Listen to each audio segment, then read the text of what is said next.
भीमला के सर पर एक बाल भी नहीं है, इसलिए ना वो किसी दावत में जाती है, ना ही कभी घर के बाहर निकलती है।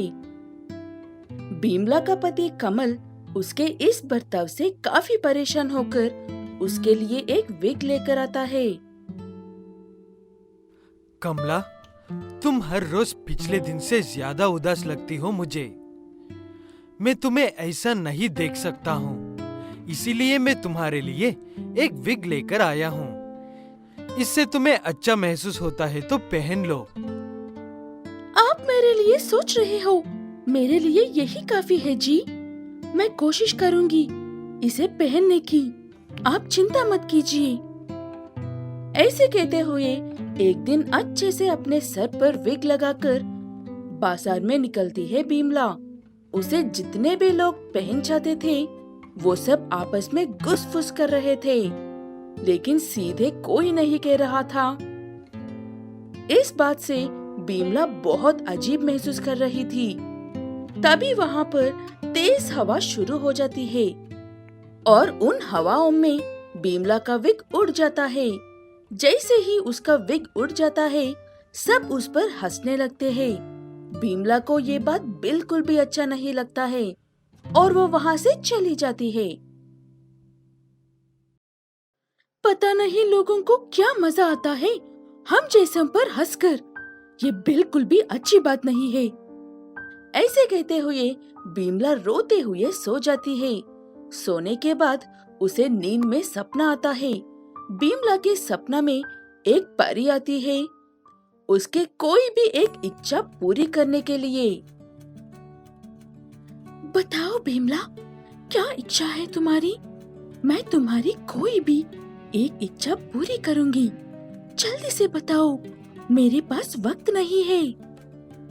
मेरी एक ही ख्वाहिश है परी, मेरे भी लंबे घने और सुनहरे बाल हो। मुझे और कुछ नहीं चाहिए। ऐसे वो परी सपने में भीमला को सोने के असली बाल देती है। सपना खत्म होने के बाद रोते हुए सोई हुई भीमला हंसते हुए उठती है और अपने आप में ऐसा कहती है, दिन ब दिन मेरा दिमाग भी बच्चों जैसा हो रहा है। कैसे कैसे सपने आ रहा है मुझे। ऐसे कहते हुए आईने के सामने जाते ही भीमला के सर पर सच में सोने के बाल थे।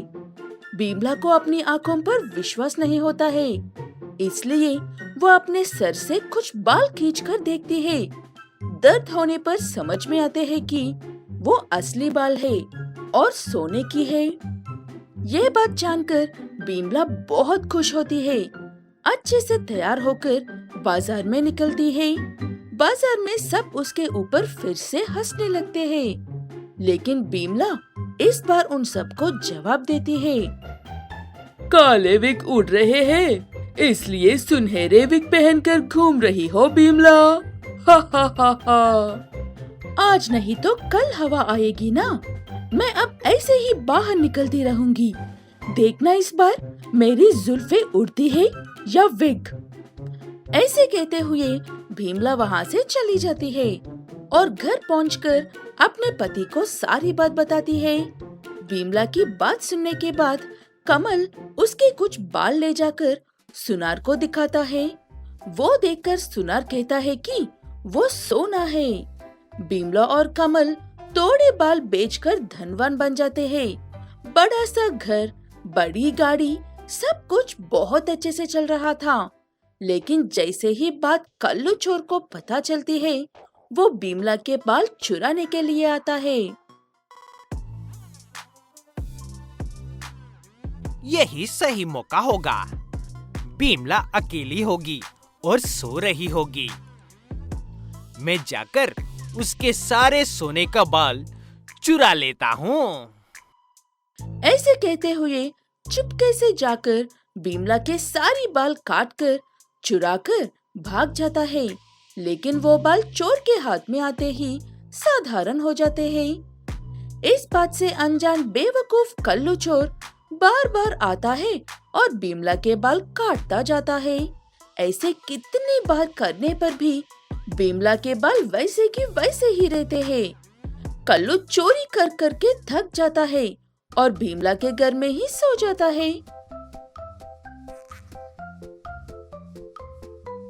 जब कमल घर आता है तब उस चोर को उठाकर पूछता है कि उसके घर में क्या कर रहा है वो। तब वो चोर,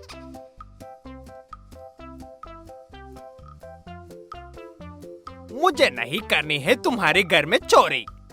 अब तक 100 चुरा चुका हूँ तुम्हारी पत्नी के सोने के बाल, और मेरे हाथ में आते ही साधारण हो जाते हैं। मम्मी।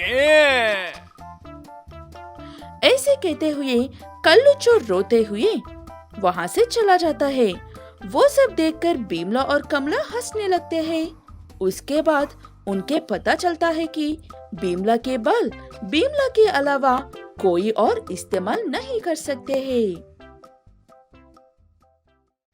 गौरी और गोपाल अपने इकलौते बेटे को बड़े प्यार से पालते हैं और उसे किसी चीज की कोई कमी नहीं होने देते हैं। इसके बावजूद कि उनकी उतनी ज्यादा कमाई नहीं है। गोपाल एक मोची है और बस स्टॉप के लोगों की टूटी चप्पल जोड़ता है, और गौरी एक छोटी सी होटल की रसोई में काम करती है। उठ जा बेटा संतोष, स्कूल के लिए देरी हो रही है। स्कूल बस छूट गई तो पैदल जाना पड़ेगा, बता रही हूँ। हाँ माँ, उठ रहा हूँ। क्यों डरा रही हो? ऐसे कहते हुए संतोष उठकर तैयार होकर स्कूल चला जाता है। स्कूल की बस में बैठने से लेकर बस उतारने तक सारे बच्चे टीवी पर आने वाले कार्टून शोज के बारे में ही बात करते हैं। तुमने कल के शो में देखा? आखिरकार बिल्ली ने चूहे को पकड़ ही लिया। ऐसा कुछ भी नहीं है, चूहा ही जानबूझकर बिल्ली को मिल गया है। आज पता चलेगा कि ऐसा क्यों हुआ था। संतोष ऐसी बातें नहीं करता है क्योंकि उसके घर में एक ही छोटा सा टीवी है जिसमें सिर्फ दूरदर्शन आता है। संतोष किसी से कुछ कहता तो नहीं है क्योंकि उसने कभी भी स्मार्ट टीवी नहीं देखा था। लेकिन एक दिन उसे उसका दोस्त छुट्टी वाले दिन सभी को अपने घर पर बुलाता है। तब सबके साथ संतोष भी जाता है और वहाँ पर देखता है कि उसके सारे दोस्त हर रोज किस बारे में बात कर रहे हैं। वो देखकर संतोष हैरान हो जाता है, लेकिन किसी से कुछ नहीं कहता है, उसका मजाक ना बन जाए इस डर से। लेकिन संतोष घर पहुँचने के बाद स्मार्ट टीवी की जिद पकड़कर बैठ जाता है। माँ, मुझे स्मार्ट टीवी चाहिए। मेरे हर दोस्त के पास एक है और वो हर रोज मेरे साथ बैठकर उसमें आने वाले शोज की बातें करते हैं, और मुझे अपने ही दोस्तों के सामने अनजान बनकर बैठना पड़ता है। तुम्हारी बात तो ठीक है, लेकिन हमारे पास उतने पैसे नहीं है कि हम एक स्मार्ट टीवी ले सके बेटा। मेरी तनख्वाह 5,000 है जो तुम्हारी स्कूल फीस में खत्म हो जाती है। पिताजी का तो पता ही है तुम्हें, किसी दिन कमाई होती है तो किसी दिन नहीं होते हैं। वो बात सुनकर संतोष बिना कुछ कहे और बिना कुछ खाए जाकर सो जाता है। अभी अभी काम से लौटा हुआ गोपाल वो देखकर बहुत दुखी होता है और वो भी बिना कुछ खाए जाकर चुपचाप सो जाता है। गौरी उसके पीछे जाकर उससे बात करने की कोशिश करते हैं। बच्चे की बात सुनकर आप क्यों दुखी हो रहे हो जी? सुबह उठकर वो सब भूल जाएगा। आप थक कर आए हो, खाना खाकर सो जाओ। नहीं गौरी, जब तक मैं अपने बेटे के लिए एक स्मार्ट टीवी ना लेकर आऊं, तब तक मैं सुकून से नहीं सो सकता हूं। हमने कहा था कि उसे किसी चीज का कमी नहीं होने देंगे, और उसकी खुशी अब एक स्मार्ट टीवी में है। ऐसे कहते हुए गोपाल सो जाता है और अगले दिन से दिन रात काम करता है। चप्पल सिल कर गोपाल के हाथ छिल जाते हैं, लेकिन वो काम करना नहीं बंद करता है। ऐसे कुछ दिन काम करके थोड़े से पैसे इकट्ठा करके गोपाल टीवी की दुकान में जाता है। मुझे एक स्मार्ट टीवी चाहिए अपने बेटे के लिए। आइए सर जी, ये देखिए, ये टीवी 1 लाख का है और ये 25,000 का है और बाकी के 40,000 और 20,000 वाले हैं। आपको कौन से वाली टीवी चाहिए? मेरे पास तो सिर्फ 10,000 है। क्या आपके पास कोई 10,000 वाली टीवी नहीं है? नहीं सर जी, हमारे पास जो भी है यही है।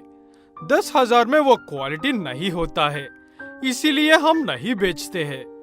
तभी वहाँ पर गौरी आती है और अपनी तरफ से 10,000 देती है और कहती है कि उसने अपने सोने के कंगन बेच दिए हैं।